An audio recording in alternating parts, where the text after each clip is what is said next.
can you hear me? Good morning. Yes, I can. Are you Trisha Wilson? Yes, I am. All right, you're a little late, but you are here. Let me recall the case. This is Farmer State Bank versus Christopher Wilson and Trisha Wilson. Yes. Keely Beamer is here on behalf of the bank. Representatives from the bank are here and legal aid is here. Let me give a little history here.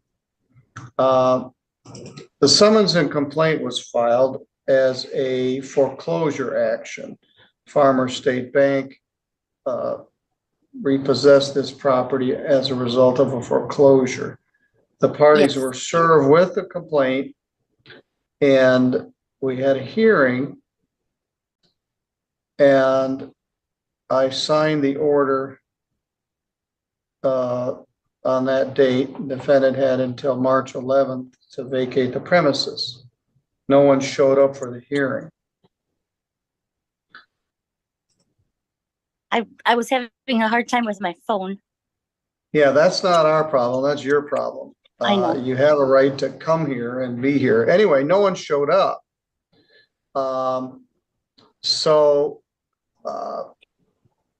A few days later, you got the order for default and you filed a motion to set aside the default. That was filed on March 11th, the 10th day. You explained in order to set aside a default, you have to have two things. You have to have a legitimate reason for not appearing, a good cause for failing to appear, and you have to have an indication that there is a meritorious defense.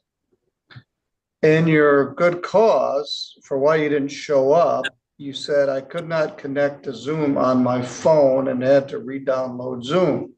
I called the courthouse, spoke to the clerk who helped advise me on what to do. So you filed this motion to set aside the default. As for meritorious defense, you indicate in 2017, we refinanced our mortgage. We signed a paper that stated in case one of us passing, the surviving spouse would be the sole owner of the mortgage, balance paid in full. We tried to get the mortgage current before the sheriff's sale and they refused my payment. Well, the sheriff's sale was 180 days. The sheriff's sale was a long time ago and 180 days passes from the sheriff's sale before they can have this hearing. So, Ms. Beamer, what's your response? Yes, Your Honor. Just simply that under the court rule, we don't think that the two-pronged test is met. It's not a reasonable excuse for failure to log into Zoom under the first prong. And we've received, other than the statement in the motion, no other verified information or statement of facts that would establish a meritorious defense in this matter, and would ask that defendant's motion is denied. Ms. Wilson, are you actually in the house? Yes, I am. Who else is there? Just me right now. The kids moved out. The sheriff's sale was a long time ago. They served a notice to quit on you in December. And the redemption date expired as of November 11th. So the sheriff's sale was 6 months before November 11, which May 11th. been about May. And probably no payments had been made on the property for several years. And so people just are there waiting for bad news. Well, And I'm sorry, go ahead. I did make payments for 2.5 years after my husband's passing. I figured that I could find the paperwork. I know that I feel like I've got nowhere with the bank. After my husband passed away, I went to Farmer State Bank 3 different times. I went to 3 different branches. I tried to get a copy and was willing to pay $1 per page for all of the original documents because I could not find my page stating that fact that the remaining balance of the mortgage we paid in full. The loan was based on both of our incomes. Finances have just been really, really tight since he's gone.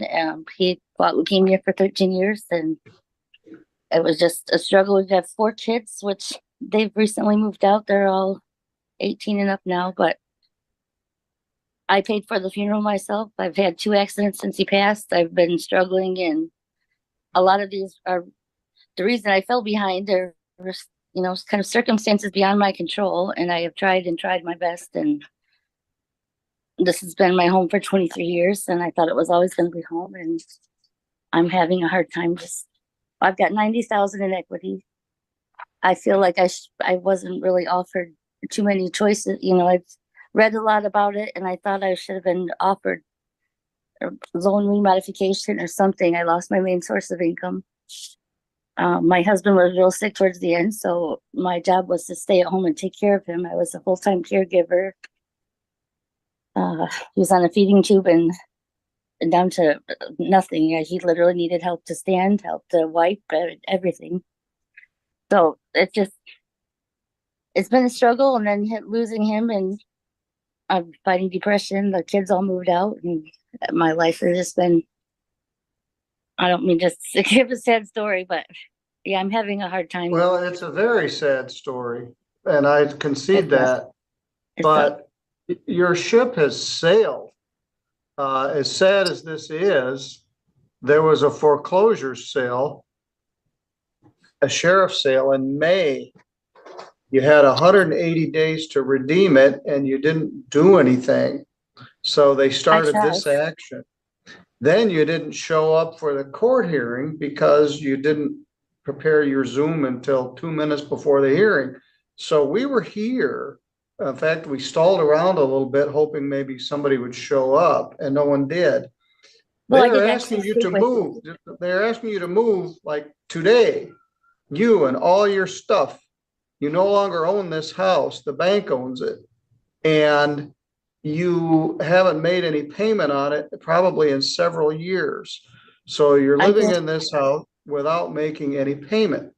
And so theoretically, the money that you would have to make the payment should be in a big pile in the bank, but it never is, because people use the money to buy groceries, pay the electric bill, make their car payment, pay their insurance.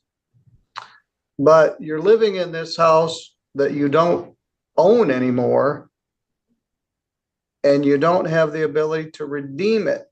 All the things that you're saying as part of your defense have all expired.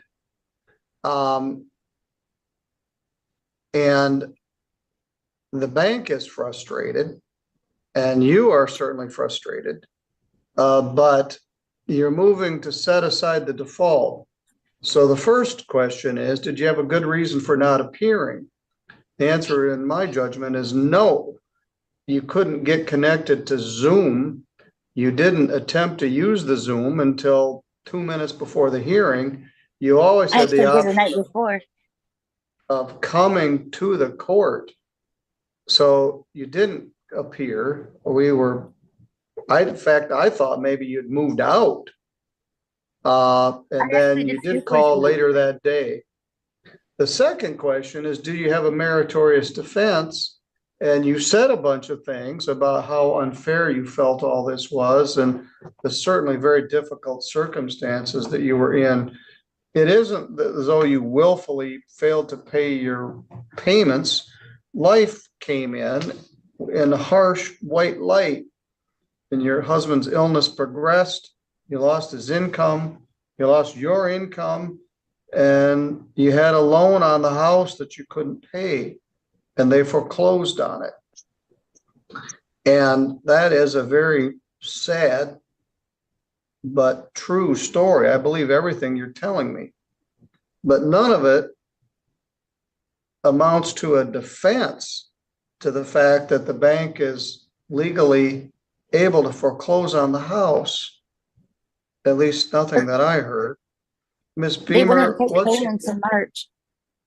I'm not sure what happened, but did you I ever tried to talk to make a a lawyer?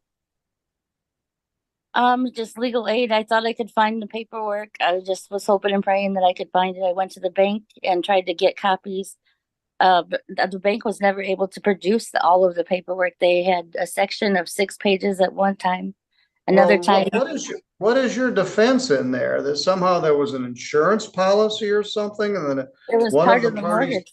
Yeah, I thought I was going to have all this money coming back where I'd continued to make payments after my husband passed away. So I thought Well, I've never known of a mortgage that says if one party passes away, the mortgage is paid in full for the party that's left. I'm sure, I'm very doubtful that the mortgage has that as a condition in it. Are you aware of anything like that, Ms. Beamer? No, Your Honor, and I know there had been communications between the bank and the defendant. The mortgage does not contain a clause like that, and no third-party coverage claim or insurance policy has ever been provided, nor funds for full payoff that would result in a claim against such a policy. I thought if we didn't have 20% down, we had to have PMI insurance or something. I don't know if it was PMI insurance or is it in the application that we did? Because I remember we were sitting in the bank with Faith Gardner, and she said that the loan was based on both of our incomes, and that kind of helps protect us so that if we do lose one of the incomes, they knew he was sick when we did all this. I don't know. I wish Chris was here because I don't know. I remember him talking to his boss about it. Talking to my dad, and he had peace of mind knowing that me and the kids would always have home. And I don't know. Is there any possible way I could? I know I've missed the redemption period, but I have been working trying to come up with money to pay it off. Is there any way the bank would work with me and give me the possibility of paying it off still? And you know, I've paid quite a bit on this place. I've worked my butt off. I don't know the answer to that. As I said, there was a legal process. And they posted it on your house. There was a sheriff's sale here at the courthouse on May 11th. It told you had 180 days to redeem it. So after May 11th, I don't know what was done in March, but after May, you had a right to redeem the property. And that didn't happen. Because it was So- $50,000. I didn't have it. All But I right, did well, get, I did have enough to get my account current in March, and they refused my payment. And that was well before the sheriff's sale. And I had enough to pay all of the late fees and everything. So I thought I read that if I was current before the sheriff's sale would be canceled. I don't know about that, but you never filed anything in the legal action. So now it's at the 11th hour and 59th minute and 59 seconds, and you're raising all these defenses that perhaps should have been raised a long time ago. I don't know if you understand the gravity of this. There was a sheriff's sale. You had 180 days to redeem it. You didn't redeem it. You didn't file anything. You didn't, I don't know I what didn't kind think of I could legal afford advice. it. All right, well, you can't afford it, and they want you to move out. They bought the house back. They own it. And So I you've been walked living away there for a long time without making any payment. They actually wanted you to move by yesterday, March 21st. Or the sheriff would come put your stuff out in the street. You're very close to the eviction process where the sheriff comes and forcibly removes you from the house. So that's how serious this is. Ms. Beamer, she asked several questions that I couldn't answer. Does the bank have any interest at this point in trying? What unfolded in that Michigan courtroom was more than a foreclosure hearing. It was the final chapter of a story written in grief, sacrifice, and financial collapse. Trisha Wilson spent 23 years in that home. She raised 4 children there. She watched her husband battle leukemia for 13 years, driving to Detroit for treatments, stem cell transplants, a heart attack, while she worked 2 jobs, served as his full-time caregiver, and held the family together. When he passed, she kept making payments for 2.5 years. She went to the bank 3 times trying to recover documents she believed would protect her. She tried to get current before the sheriff's sale. She tried to raise $50,000 during the redemption window. She tried. But the law doesn't run on effort. It runs on deadlines. The sheriff's sale happened in May. The 180-day redemption window closed in November. The court hearing came and went without her present. And when she finally filed a motion to set aside the default, the judge was clear. She failed both prongs of the legal test. No good cause for missing the hearing. No meritorious defense on the merits. Motion denied. 10 days to vacate. The judge acknowledged the tragedy. Legal aid acknowledged it. Even the bank's attorney acknowledged it. But acknowledgement doesn't stop an eviction order. What this case forces us to confront is the brutal gap between what's legal and what feels just, and how life's hardest moments don't pause the court calendar. Trisha Wilson didn't lose her home because she was reckless. She lost it because she was overwhelmed, uninformed, and out of time. If you found this case as eye-opening as we did, hit that like button, drop your thoughts in the comments, and subscribe for more real courtroom breakdowns, because justice never gets old.